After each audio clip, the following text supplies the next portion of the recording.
Alright, so another chapter's out. I was kind of deciding whether or not I was going to make a live reaction today, or if I was going to do just a review, like read the chapter myself and just kind of do a review.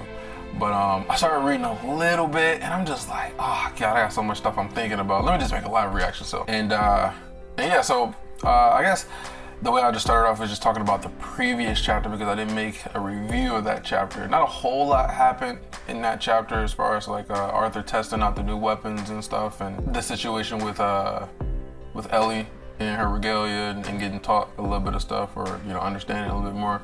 So I mean, pretty much the chapter just ends off with Arthur going and wants to have a talk or a walk with Ellie. That's what happened in the last chapter. Like he's gonna have a walk or a talk with her, and we're gonna get just, I guess, whatever happens then. So let's see where we're at. Chapter 411.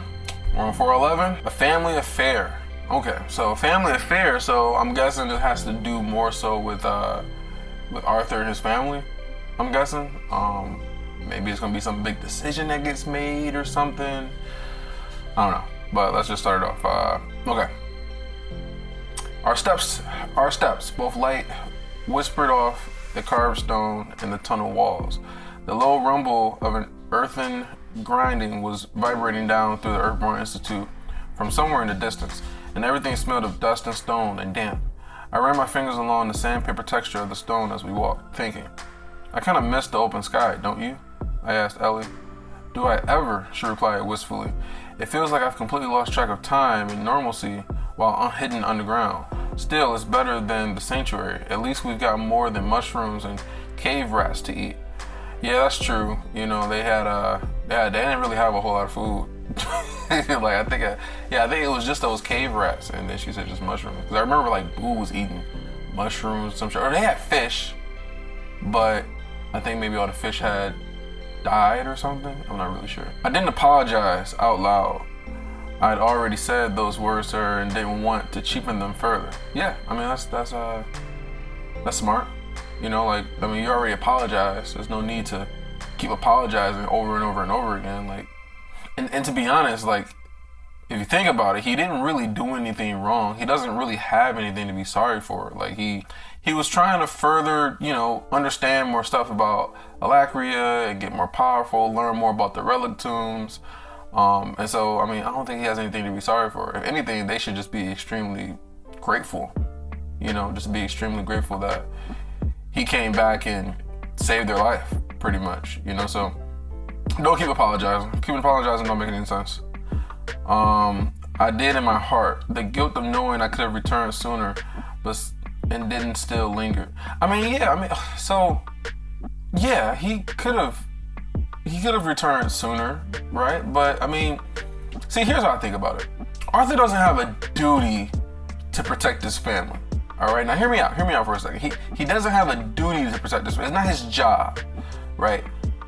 I would say that's more so his father's job. It's his father's job to protect his family. It'd be Arthur's job or his duty to protect his own family. If he went out and had a family with Tessie and stuff, it'd be his job and his duty to put his family first in that aspect. Now we know how he feels about his actual family, how much he cares about them, and how he was willing to literally abandon everybody else and take a grown-ass deal just to keep his family safe, right? And he values his family a lot. But like I said, it goes back to duty. I don't think he has a duty to take care of his family and protect his family. And so I think that him doing these things is just out of the kindness of his heart. And I think that they should more so be just grateful. Be grateful for the fact that they have, a family member that's that powerful, that's willing to help them. And, because we know Arthur made a ton of sacrifices and stuff. He put himself through a lot just to be able to get strong enough to be able to protect his family. So I think they should be more so grateful. He shouldn't feel so bad about it. He's a great family member when it comes to protecting his family, being there for him. I want to say being there for him emotionally, but he got his own emotional baggage, right? But he's just great for them, right? So I say that they should be more so grateful of him versus him being so sad. Because think about it, right? Think about it. Arthur could easily do this. He could easily just take his family, take his mom, take his sister, go to the Relictombs, and just live there and just say, fuck all the rest of y'all. Y'all deal with things the way I'm going to deal with them. Y'all can, just leave them to their fate, right? So they can be used, they can be abused, they can be tortured, they can be killed, enslaved, whatever. He just goes to the Relictombs and lives with Alice and his sister and just call it a day. He can easily just go and do that. But he doesn't. He doesn't do that because he does care. Now, you can say that he has a duty to protect him when he signed up to be a Lance, right? Because you can argue that would make some sense. But like the Lances, they still don't protect every single individual, right? They're following orders and they're sticking to the plan and they understand there's going to be casualties or whatever. But Arthur, he has a personal goal to try to prevent his family from dying. That was the reason why he ended up leaving, not just his family, but the people he cared about the most. That's why he ended up leaving the wall, abandoning the plan, because he heard that things were getting bad with Tessia, back in Erlith, I think. Or not Erlith, that's her last name. What is the name of the place? Shit, I can't even think of it. Eleanor. Back when Eleanor, that's why he abandoned the wall and left and went to Tessia and try to go save her. So he abandons everything else and put his family first, But it asks you the question: so why couldn't he just abandon everybody right now and just take them to the Relictombs and just live there? Agrona can't reach them there. Kessis can't reach them there. He can literally just live happily ever after in the Relics. Found a nice place to go to. If it's dangerous, he'll protect them. He'll fucking completely annihilate every single species there. You know what I'm saying? Like he could start his own new life there, but he doesn't do that. So I'm simply saying, and me saying all this, right? Because I know I just got into the chapter. I'm simply just saying that, he shouldn't feel bad about not being there to protect his family and stuff, because it's not his responsibility. That's all I'm saying. It's not he doesn't have a duty. He's doing it out of the kindness of his heart because he cares, because he's loving, right? That's my opinion. That's my opinion. So that's all I just want to say. Don't be feeling bad, Arthur. Just let it go. Boo shuffled along in our wake, his thick fur occasionally scratching against the walls and his claws scraping the floor, making a lot more noise than either Ellie or me. He huffed at the mention of cave rats. Nudging Ellie from behind, she laughed, pulled what remained of a piece of salted meat from her bag and tossed it over her shoulder to him. The bear snapped it out of the air in a single bite. Bring me back some snacks too, Regis thought to me, obviously keeping tabs on my thoughts despite the distance between us. Oh yeah, because he left Regis there. I forgot about that. Much to his annoyance, I had left him to maintain his vigil, standing guard over our retainer prisoner. How were things here while I was gone? Her narrow shoulder bobbed up and down. Weird. Most people didn't know how to feel, yet excited, hopeful, uncertain, terrified. They're, tougher now. In the early days of the sanctuary, it was just fear. Everyone was waiting to die every single day, And I see a lot more smiles, especially from Mom when you're around. Although for the elves, it's worse.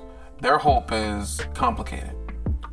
It's starting to sink in for them, I said, mulling over her words, that even when the Catherine is retaken, they'll never be able to go home again. Yeah, Ellie muttered, her eyes on the floor, especially the kids. My friend Camilla it's like she's not even a kid at all. I don't know if that makes sense. I stared at my little sister, yet isn't it funny, like he's talking about Camilla not being a kid, which I don't remember how old Camilla is, if they even mentioned how old she was. I know that Camilla's from the story with Jasmine and, that whole little side story. But it's funny how she's talking about Camilla,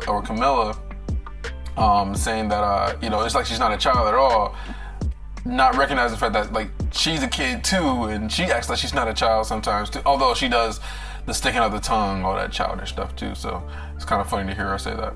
I stared at my little sister, not yet even 16. So is she 15 now? Because last time I checked, she was 14. And I remember she was 14 because I remember back when Tessia was there and she had wanted to, she wanted Ellie to be there in the meeting room when they went over everything. And Byron was talking about, the little Leywin, blah, blah. And I think he said she was like 12 years old. And she said that she wanted to say 14, but she didn't say 14 because she was 14. But yeah, so I think so unless her birthday came and she's 15 now, Unless he's just saying, like, oh, she's not even 16 yet, you know? I don't know. I said to Melissa's not even 16, and completely oblivious to the irony of her statement. You're one to talk. That's different, she said, blushing slightly. Besides, the way you treat me, it sure makes me feel like I'm still a child. Oh, okay. So maybe we get some more feelings about how she feels about how she treats him and whether she wants him to just treat her more like an adult. Like, does she really want that? Does she really want to be treated like an adult? Or does she still want to be able to joke around and play and kind of act like a kid when she's around him? So it's kind of like she might feel like she wants one thing, but she might really be wanting another thing. You know what I'm saying? I wrapped an arm around her shoulder and pulled her against my side in a walking hug. Isn't that what overprotective big brothers are for? She huffed, but didn't pull away. I don't know if I've said this, but it's really kind of you to spend so much time helping the L. She bit her lip, hesitant, then words spilled out of her in a rush. But I'm not really. Okay, so this is Arthur. Arthur said this to her. Okay, cool. But I'm not really. What good is that when I can't do anything to make it better? I waited to reply as a pair of robed dwarves went by. It may be your compassion that helps the few elves remaining stay hopeful enough to rebuild. You never know how even a small kindness will stick with a person, what it might mean to them. Besides, I added an afterthought, you have your new regalia. Maybe it'll let you help further when you've learned how to use it. But how am I going to master it if you won't even let me use it? She pouted, sounding like the 15-year-old girl she was. So she is 15. So yeah, she apparently she had a birthday and they just never talked about it. Okay, we just like it would be nice if we really can get like if we can really. It would be nice if we can understand like how much time has passed. Like we still don't even know how much time has passed since Arthur came out of the portal and saved them and, you know, ended up killing Tacy. Gotta remember that. Tacy. Ended up killing Tacy and where they are now. Like, we don't even know how much time has gone by. We know that it was a lot of time that gone by when he had his, I think it was like a week or something like that, when he had his meeting with Kezis, but they're not really describing like time movement very well. Which is a little frustrating because I like to know like, you know, how much time has really gone by.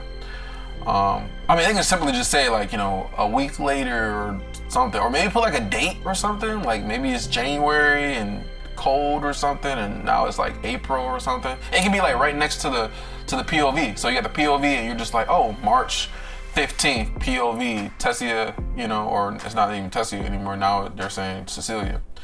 But anyway. So how am I going to master it if you won't even let me use it? Sound like a 15-year-old girl she was. I never said that. What if I only do it under careful supervision? She rushed on, speaking over me. Lyra promised to teach me as much. She's just believing Lyra. Like, does she understand that Lyra is the enemy? Like, shit, a month ago, or 3 weeks ago, however long it's been. See, like I said, we don't know how long it's been. Lyra promised to teach me as much as you allow, and Emily and Gideon want to study me thoroughly, and I bet Mom can even watch over the sessions, and if she can heal me from an Asuran spear, she can Ellie, I said, trying to derail the out of control train of her thoughts. Eleanor, she stuttered to a stop, looking slightly chagrined. That's how you say that. I don't want to keep you from using your regalia, I said. The tunnel walls fell away as we exited the Earthborn Institute, coming out into the open courtyard. But I think it's best if you only use it when I'm here.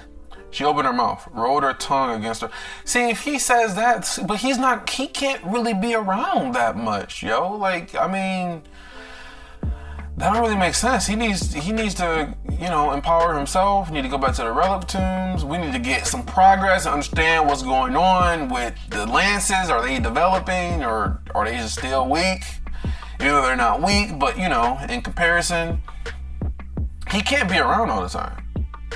She opened her mouth, rolled her tongue against her teeth, then took a deep breath. Finally, after collecting her thoughts, she said, "Don't take this the wrong way, big brother, but you're not exactly around a lot. How am I supposed to progress when you run off to save the world again?" I slipped my arm off her shoulder and pulled her half into a headlock. That's why you're coming with me? Wait, what is this? No way, no way. Wait, what? No. Okay, let me speculate. Let me speculate for just 1 second. Okay.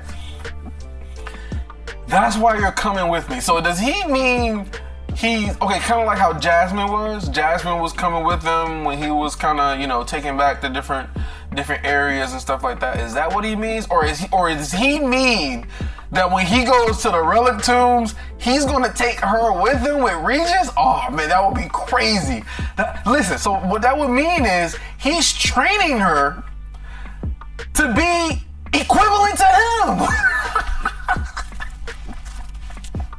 I don't know, but that would mean that he would be training her to be like stronger than Lance's or something. Like, what if she ends up being like White Court? Man, that would be crazy to see like a 16-year-old Ellie who's like stronger than fucking everybody. Like, that would be she could literally be his sidekick. Like, that would be crazy. Oh man, see, now I'm thinking this would be nice. This would be nice, man. Or it could be like a team. It could be Arthur, Ellie, Regis, and Kara all together going to the Relictombs and fucking fighting. That would be awesome. That would be sick. That would be dope. That would be so sick. Okay. We gotta figure out exactly what he means by this. But okay, now I got these thoughts. They might not even happen. My mind's kind of going all over the place. Oh man, this could be dope. This could be really dope. I'm excited, yo. Okay, let's see. That's why you're coming with me. Struggling, she slipped free of my grasp, messing up her hair in the effort and stared at me. Don't be mean, Arthur. You're joking, right? I shook my head, but I felt my smile slacken and grow somber. When I was your age, I was training in Epheotis with literal deities. Even in my last life, I was training to be king by now. You've been given a tremendous power, but you'll never be able to wield it properly if you don't test it yourself.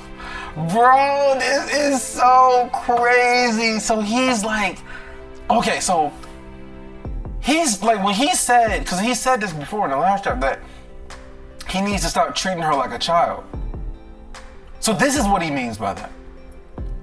He's going to start treating her the way that he needed to be treated when he was doing the things that she was doing, right? Training and all this stuff. Like, he was out. Man, wait, so she's 15 because they're like, aren't they like 4 years apart, right? Or 5 years apart? They're like 4 or 5 years apart. He's either 21 or 20. He's not 19. He's like either 20 or 21. He's something like that. I didn't know, man. This is so crazy. Okay, let me just read this because this is gonna end up being like an hour and a half video. I gotta keep reading. All right, man, this is dope. I was trained to be king by now. You've been given a tremendous power, but you'll never be able to wield it properly if you don't test yourself. Laughing, she twirled around, then jumped into Boo, burying her face in his thick fur. Besides, I can't trust you enough to let you out of my sight, I mutter as I turn to keep walking. So she's happy about this. She's definitely happy about this. She bounced up beside me and punched me in the arm, then quickly slid her arm around mine and held on. So, since we're on the subject of how mature and ready I am for danger and stuff, don't you also think I'm old enough to start dating? What is she talking about? Who has she got her eye on? That don't even make any sense. Who is she? Who is she besmitten with? I don't think there's anybody. Stopping, Arthur's gonna come back with some witty comment, right? Stopping mid-step, I raised a brow in suspicion. Huh? Where is this coming from? Just wondering, she said with an innocent smile. I peered down at her brown eyes as if I were considering her proposal. Sure, but my rule hasn't changed. Right, his rule was that he has to does he have to beat him in combat or some shit like that? I remember he said something like that. Sure, but my rule hasn't changed. You can start dating when your date can beat me in a fight. Exactly, that's what I thought. Boo snorted and nodded his agreement. So even the bear is in agreement, yes, he has to beat you in a fight, which will be impossible. So, when Ellie pouted, leaning her head against my arm, not fair. Once we were outside of Earthborn, so now he has to tell Alice about this. And so listen, so Alice, considering the fact that she was like, okay, you can't do everything by yourself. We can't just sit here and be your damsel in distress and whatnot. We gotta be able to fight, grow stronger and whatnot, right? So she should also be okay with this. She's probably not gonna be happy. She's probably gonna be nervous and scared, but I mean, the safest I don't know. See, I want to say the safest place for Ellie to be around would be Arthur, but that's not true. Yes, he's powerful in the sense that he could protect her better than anybody else could, but he's also drawing her into more dangerous situations more than anybody else could as well. So it's kind of like they kind of cancel each other out. That's what I'm looking for. They kind of cancel each other out, right? So this is exciting. This is exciting because we saw how it was with Carol, with her traveling with them, and then that was fun. That was really I really enjoyed those parts when they were all together. And then now having Ellie there, man, that would be okay. So his mom. So back what I was saying. So his mom should be cool with that. She might not be happy about it. She might be a little reluctant, but she should eventually be like, okay. Which, speaking of her mom should get a bestowment too. So she can get more power because your mom can't be this weak. She's a lame one too. Anyways, so once we were outside of the Earthborn Institute gates, I stopped and looked around. Ether rushed to imbue the Realm Heart God Rune, and the world lit up with the visible manifestation of mana. As my body flushed with the warmth of that power, I focused on the sixth sense for the mana. Wait. Searching throughout the massive cavern of Vildoriel for a specific mana signature. Who is he looking for? Two stood out amongst the entire population of the city. One was still behind me. Regis, right? Lingering somewhere in the Earthborn Institute. Okay, maybe it's not Regis. But the other was above, in the Dwarven capital's palace. Without explaining further, I led Ellie and Boo up the winding hallway, letting Realmheart fade. The palace guards bowed. Who is he searching for? The palace guards bowed and opened the doors as I approached. The inside of the entry hall, a few members of the Dwarven Lords' houses lingered in conversation or leisure. They watched curiously, more than a few gazes focused on my sister as we passed through the massive hall, heading for one of the mana passages that would lead deeper into the palace. Unlike a more terrestrial castle or fortress, such as the Royal Palace of Ediston, much of the Dwarven Palace was buried within the cavern walls, with tunnels and hallways interconnecting hundreds of individual chambers designed for a wide array of purposes, some of which seemed very alien to me as a human. Each set of kings and queens had expanded the palace even further, constantly seeking to outdo their predecessors with the splendor of their additions, leading to places like the meeting room for the Council of Lords, carved from the heart of an enormous geode.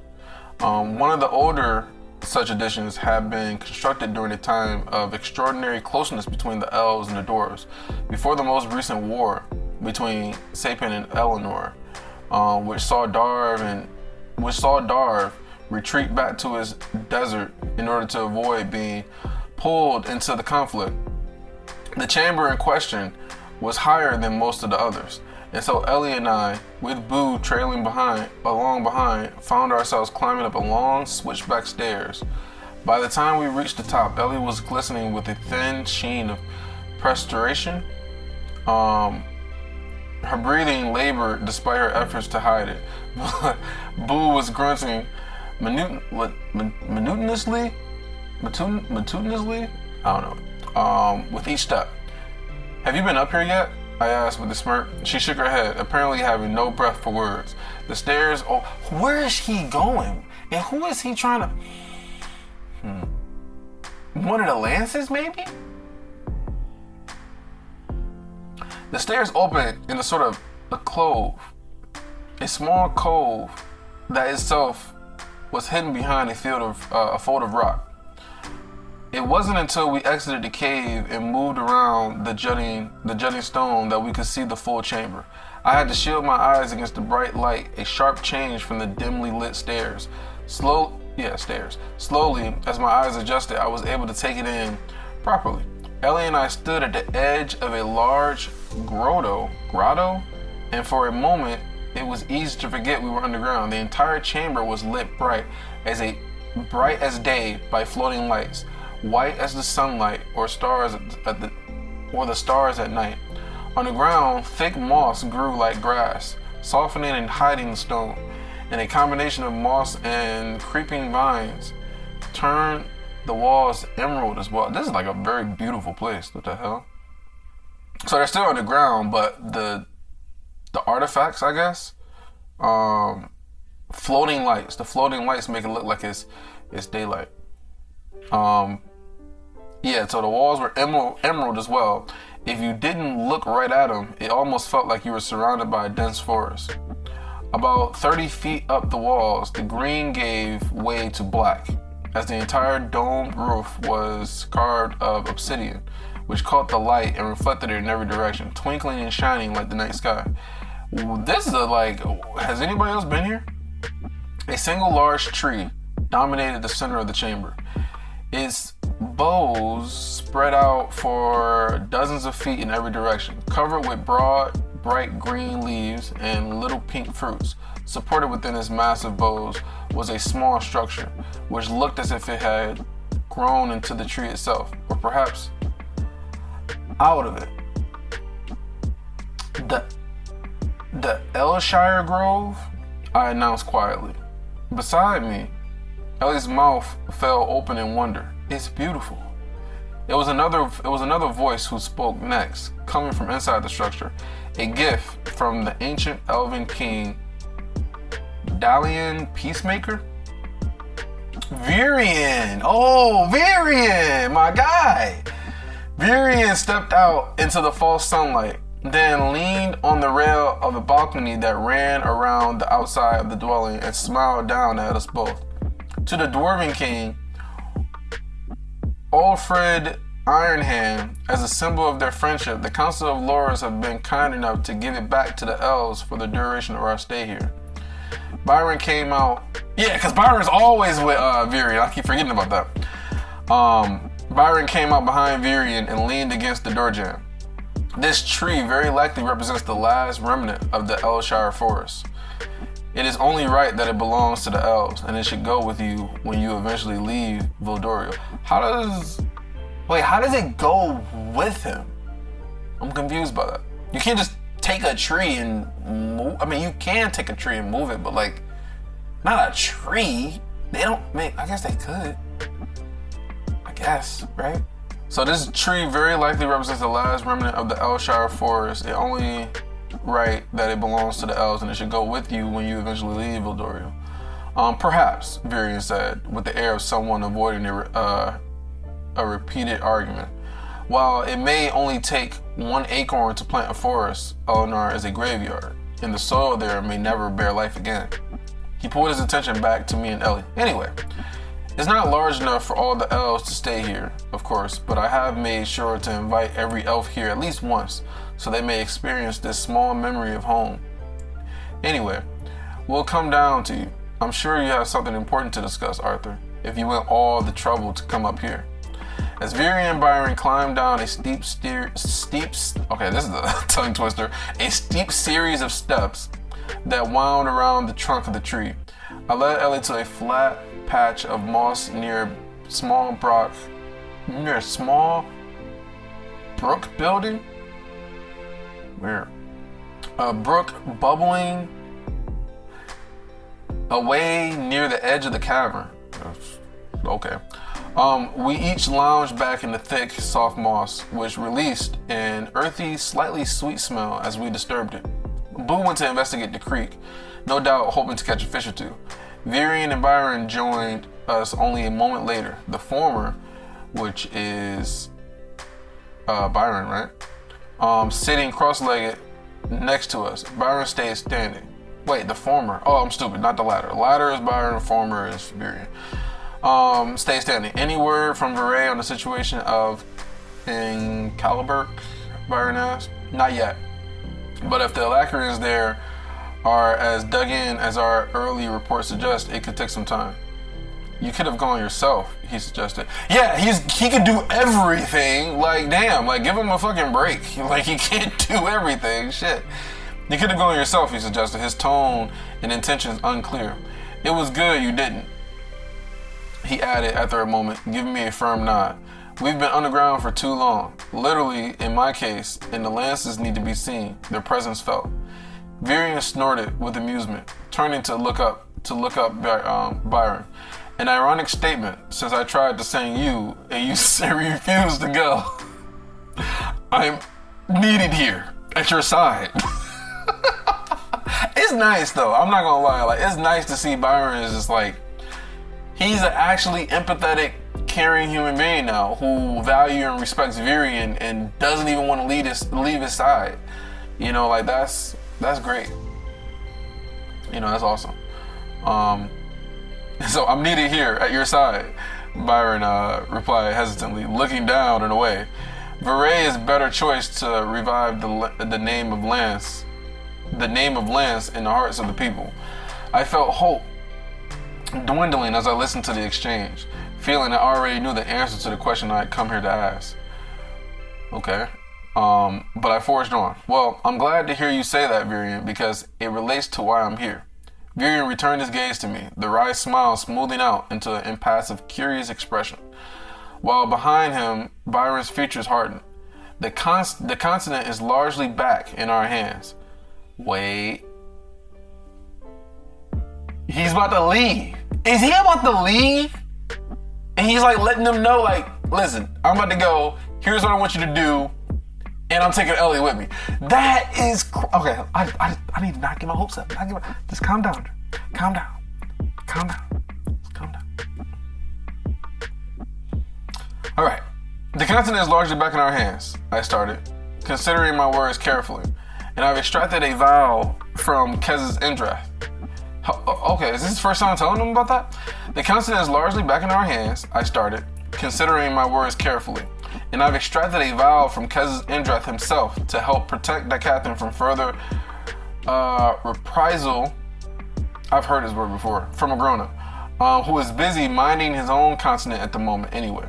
But that won't be enough, not in the long run. It's time I return to the task that kept me away for so long. Okay, we get there. Oh, okay.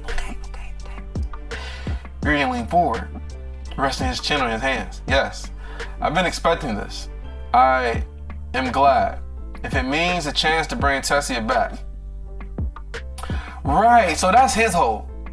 After he explained everything to Virion, his hope is that he's gonna figure out how to master fate and bring Tessia back, which I'm not sure if she's ever even going to come back, to be honest. I think I'm starting to think more and more as we get like more interactions with Cecilia, and like her name's Cecilia now, and they're not going with Tessia anymore. I'm really starting to think more and more that Tessia isn't coming back. Like, she might be gone for good. I don't know. If her body still remains, then maybe she can still come back. But like, if somehow her body gets killed or injured, I don't know. I'm not sold that she won't come back, but I'm just starting to think more like, okay, maybe she might not come back. But we don't know. We don't know. I'm just kind of thinking. I've been expecting this. I'm glad. If it means a chance to bring Tessia back, Virion cleared his throat, then went quiet. If I'm able to gain insight into the aspect of fate, well, I've already told you everything, but I have hope. Virion smiled softly, highlighting the wrinkles etched deep into the skin of his face. Hope is enough for now. It has to be, because it's all we have. He refocused on me. Is this a courtesy to inform me you're leaving, or was there something else? I sat up, mirroring Virion's cross-legged position.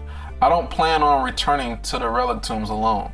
I glanced meaningfully at Ellie, who had remained quiet throughout the conversation, then looked over Virion's shoulder at Byron. I'd like... What? He's looking at Lance come with him too? Oh, No, yo. Okay. Wow. Wow. Oh, wow. Wow. Wow. Wow. Wow. Okay. Okay. No, I didn't expect this. I didn't expect this. I didn't expect this. No, no, no. Setting up. Mirroring Virion's cross-legged position, I don't plan on returning to the Relictombs alone. I glanced meaningfully at Ellie, who remained quiet throughout the conversation, then looked over Virion's shoulder at Byron. I'd like a lance to come with me as well. Absolutely not, Byron said instantly, his head shaking. Sorry, Arthur, but Virion needs me here. Man, he is so attached. He is so attached. Virion patted the ground next to him without looking back at Byron, who hesitated but eventually gave in and sank down into the soft moss with us. Sitting stiffly and looking incredibly uncomfortable, he continued.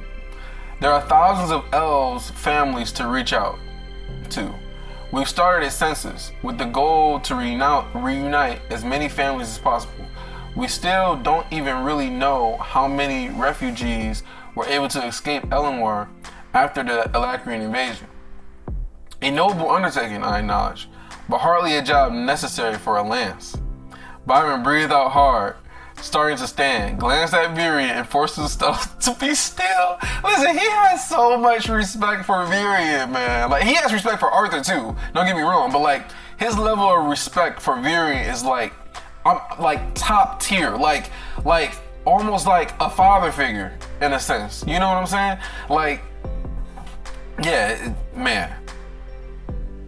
It would be awesome to see the three of them in the Relictombs together. Man, that would be incredible, man.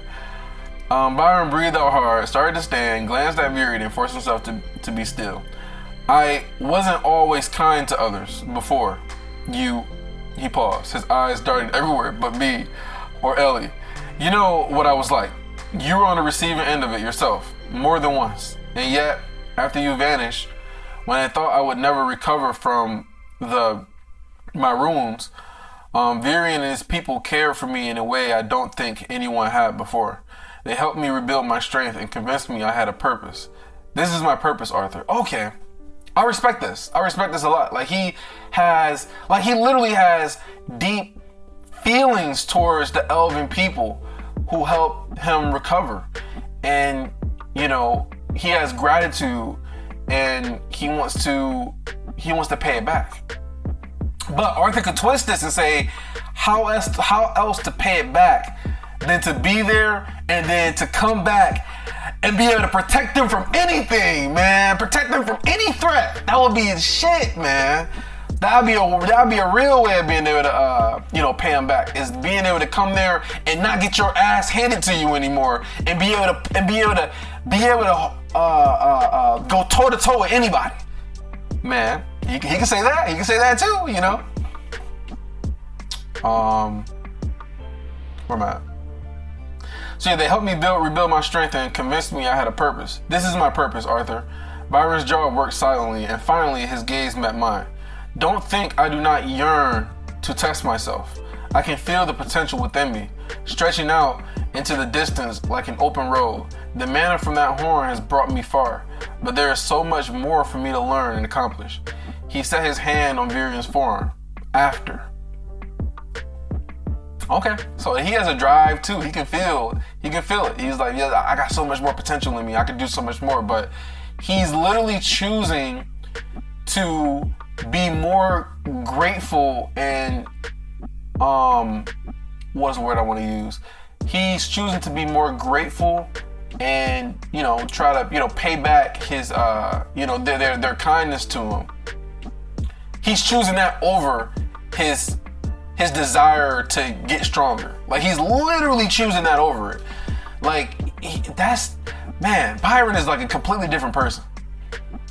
And it's great. It's great to see. The character development is just great. And this all happened after he had his core injured by Cadell, and he ended up recovering and whatnot. And like, if he would have never turned out this way if he would have never got his ass handed to him by Cadell.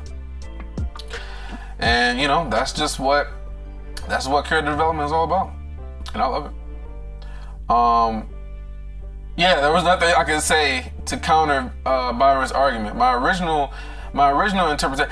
Don't take. Okay, listen. Here's what I say. If he's going to take a lance with him, don't take Micah.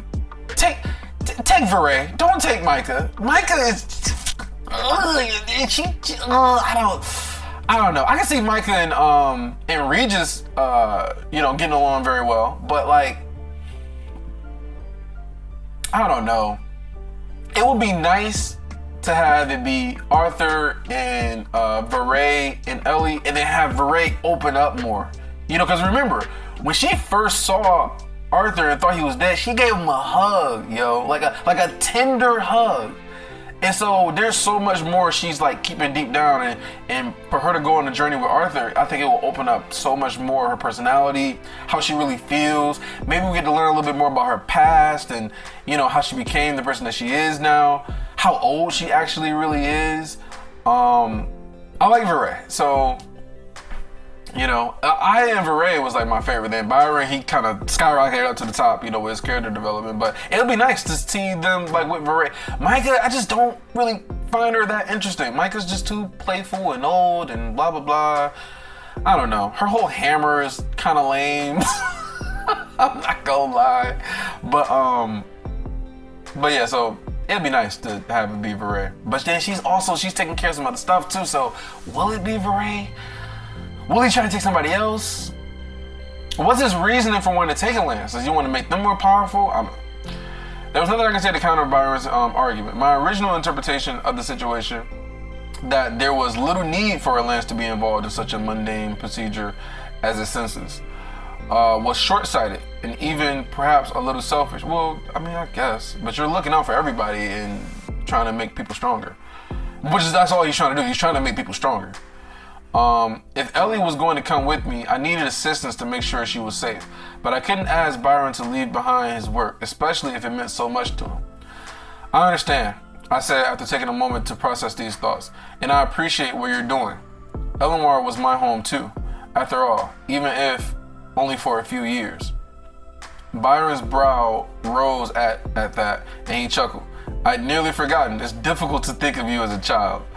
I rose to my feet, giving Virion and Byron his tight smile. To be fair, I never really was.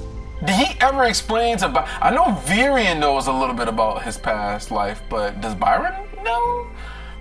To be fair, I never really was. We said our farewells. Ellie and I wished the pair luck. So who is he going to choose? Jasmine isn't strong enough to keep her safe. That's why he wants a lance. Who could be second? Who's the second strongest behind the lances there? I'm thinking of Curtis and Kathleen. But I think that if he's going to choose Curtis and Kathleen, then they should also get a bestowment, and then he can help both of them work on their abilities and get stronger. But I don't know if they're going to do all of that at the same time. You know what I'm saying? So I don't know. We said our farewells. Ellie and I wished the pair luck and began the long descent back down the stairs, hurrying out of the Dwarven Palace before the Earthborns or Silver Shells could try to drag me into some courtly drama. Then made our slow way down the spiraling highway. Ellie was the first to break the silence. So, you're really taking me to the place you talked about, the magical dungeon with a whole different world in each room. That's the one, I answered, bemused. Wait, why didn't you ask Micah earlier since she was right there? I grimaced and shot my sister a warning look. Honestly, I thought Byron would be the most stable companion for this ascent. The Relictombs can be strange, as can Micah. And the two together, but I expect that to stay between us. Got it? Oh, I'm telling Regis always listening in and chiming in, man. Oh, I'm telling. Ellie hid her smile behind her hand, stifling a laugh. She is really eager to get out of the city, though. She mentioned it like 20 times while I was training with Lyra earlier. The smile faded and my sister sombered considerably. I think the death of the other lands, Aya hit her pretty hard. Everybody was hit hard by Aya's death, but I mean, yeah, she poked fun at Aya and stuff like that. Cause I remember back when Aya was trying to like meditate and she was like messing around with her. She like carved some stone or some shit. I remember I was reading that part. But so yes, the death hit her pretty hard. Flashing in and out of Realm Heart again, I located Micah's mana signature. Still within. Don't take Micah! No. Still in the depths of the Earthborn Institute. Maybe she might be pissed because he wanted to take Byron first. And it was like, oh, why you take him first? Oh, I won't be sloppy seconds, you know? I don't know. She's childish. Flashing in and out of Realm Heart again, I located Micah's mana signature. Still within the depths of the Earthborn Institute. Let's go see if she'll join us then, shall we? So, we're just going to do this right here. In Lyra paused and looked around the small room with a single bed pressed against the wall. Is this your bedroom? The space was relatively cramped with Lyra. Wait, is Lyra coming with him? So we're just going to do this right here. In Lyra paused and looked around the small room with a single bed pressed against the wall.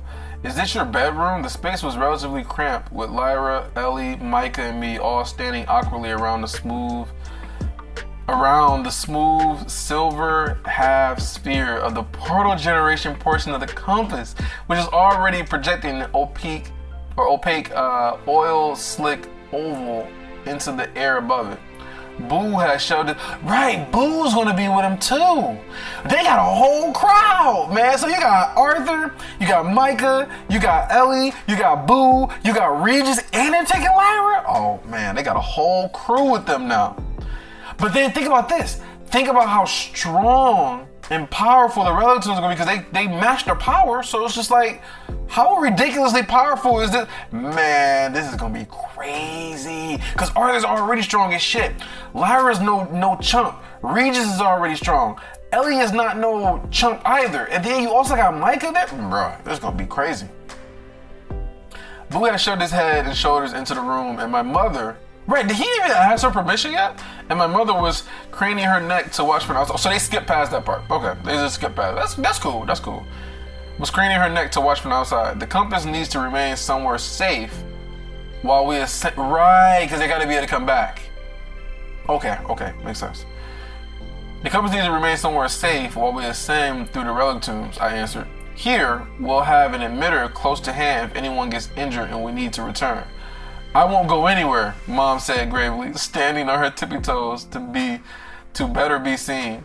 Worry lines wrinkling her face, and she pinned me with a sharp look that was both promise and threat. If anything happened to Ellie, there would be hell to pay, but she would be ready. Despite her obligatory and parental apprehension, we had approved of the mission, acknowledging her role in arguing for Ellie to become our test subject for the spell forms. I mean, she opened that can of worms, and it's just what it is. Micah was bouncing excitedly on the balls of her feet. Come on already, are we doing this or what? Coming out as so. I hope we get a little bit of where they go. I hope we get a little bit of where they go. Oh, man, this is dope. Coming out as soon as we're on the other side, I thought to Regis, I want you focused entirely on protecting little sis. Yeah, I know. I've got this. I took a deep breath and met the other's eyes in turn. Micah had issued, I think that's how you say that, the Lance's military uniform for a set of heavy dwarven style armor. Each piece of matte blocky steel was engraved with runes. There was a shimmer of visible mana projected. I'm surprised that he didn't give them a room, like another bestowment before he left. I don't know. I thought it would have been nice to get them another power up. A circle of smooth stone covered her forehead, extending down the bridge of her nose like a helm. Subtle runes were etched into the surface below it. Her eyes, one bright and alive, and one a dark gemstone narrowed in determination. Ellie stood beside her, a new bow in her left hand, the knuckles white around the grip. It was a simple, graceful recurve bow made from flat black metal a dwarven design altered to mesh comfortably with Ellie's pure mana-style fighting. A gift from Emily to replace the bow she designed for Ellie so long ago. She wore leather and chain to keep herself mobile while still offering some protection. Like Micah's, her armor was heavily enhanced with protective runes, but I would be relying on Boo, Regis, and myself to keep her safe. Dangerous. So he's not relying on Micah to keep her safe? So I guess Micah's gonna be training too. To keep her safe. Relying on Boo, Regis, and myself to keep her safe. She steeled herself, giving me an instant, imperceptible nod. Alright, on Ellie's other side, Lyra Dryad was draped in bright white armored battle robes. She requested something other than the ash gray crimson uniform of her previous station, and she looked somehow less threatening in this new attire. Micah, you go first. Lyra will follow right behind you, then me. Ellie, you're bringing up the rear with Boo. When everyone had acknowledged their understanding, I focused on Micah. Watch out for the geysers. The water is acidic and full of, well, you'll see. Micah cracked her neck and conjured a huge earthen warhammer, then plunged into the portal. Lyra cocked an eyebrow at Micah's back, but followed immediately after, no obvious weapon drawn. Reaching out, mimed a soft punch on Ellie's bicep like she'd done to me earlier. Or mimed, right? Or mimed. Deep breaths. Before she could reply, I stepped into the oily surface of the portal and manifested at the edge of a slimy green pool. Slimy green pool. One of hundreds, perhaps thousands, that made up the floor of the zone. 10 feet to my right, a geyser was mid-explosion, sending acidic sludge spraying for dozens of feet in every direction. But Micah and Lyra had already jumped into action, one conjuring a heavy shield of dirt and stone to catch the spray, the other hitting the jet of water with vibrations that interrupted the liquid's momentum, causing most of the acid to splash harmlessly back into the pools it had originated from. Regis materialized next to me just as Ellie stumbled from the ascension portal, and he interposed himself between her and a second geyser that burst up behind us an instant later. Then Boo was there, pressing against her side, his bulk barely fitting on the narrow shelf of solid land, and the portal appeared above. We'll need to move as a group, with one acting as pathfinder through the muck, while the least two watch the pools. Lyra commanded, her sharp eyes darting across the alien landscape. Regent Lewin, is there any safe space within? Oh, can it, Micah snapped. Oh my god, here's Micah. This is what I was afraid of. Oh, can it, Micah snapped, already lowering her guard as she followed Lyra's gaze around the zone, her lip curling up in disdain. Even the bear outranks your prodigious station of prisoner. Prodigious station of prisoner. Wow, it really stinks here, Ellie muttered from between the living walls on the other side of her. It's definitely not what I expected. Okay, man, they are actually here. They are actually in the Relictombs right now. Crazy. But they can come back at any time, it seems like. They got Alice waiting to take care of any injuries or anything that happens. Wow, this is so dope. This is so dope. It's definitely not what I expected. The pool right in front of us began to bubble.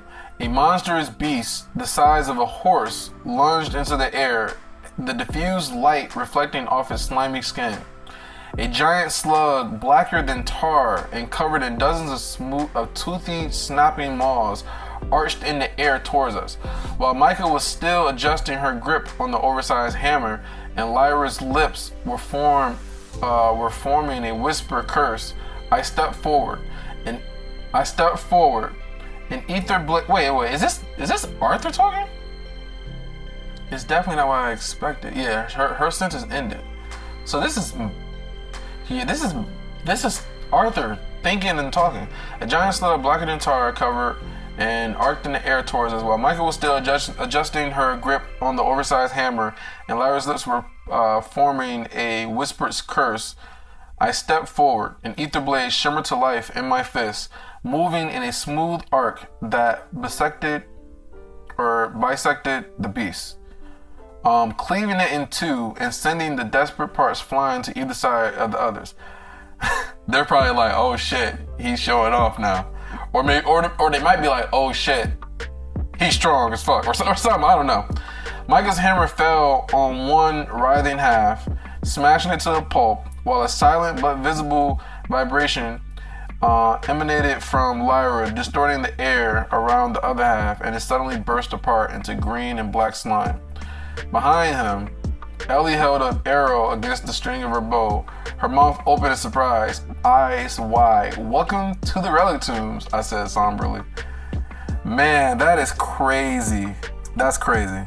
Okay, so what is this? Okay. Just trying something out. I'm done with each other, but I wanted some visualization for you. Okay. Gotcha. Okay, cool. So that's how the tree looks, okay? Okay, cool. That's dope. Man, we are in the Relictombs. Yo, he better not change. The POV, we need to stay. Fuck the rest of them, we just need to follow forward and see what the hell they gonna encounter. Man, Micah, Ellie, Regis, Lyra, Boo, and Arthur in the Relictombs. Man, I didn't expect this at all. I expected like there be some sort of like family issues, some family discussion, or some really family heavy stuff, but like he legit was like, yeah, you're coming to the Relictombs with me, it's time for me to go. And then they're like legit there. Like no more bullshit, no more, oh, this thing pops up and you know it's gonna cause conflict and I gotta delay my quest to go to the roads. No, we're there right now. They just killed the first beast. Like it's over and done with. Like that's crazy. So excellent chapter. I have to say this is an excellent chapter. 10 out of 10. I haven't even done a review yet, but 10 out of 10 for this chapter. This chapter is great. But man, oh man. Are y'all excited about this shit as I am? Man, I'm so hyped. I am so hyped right now for the upcoming chapters, man. I'm hyped. All right, I have to think about this. Get my thoughts in order.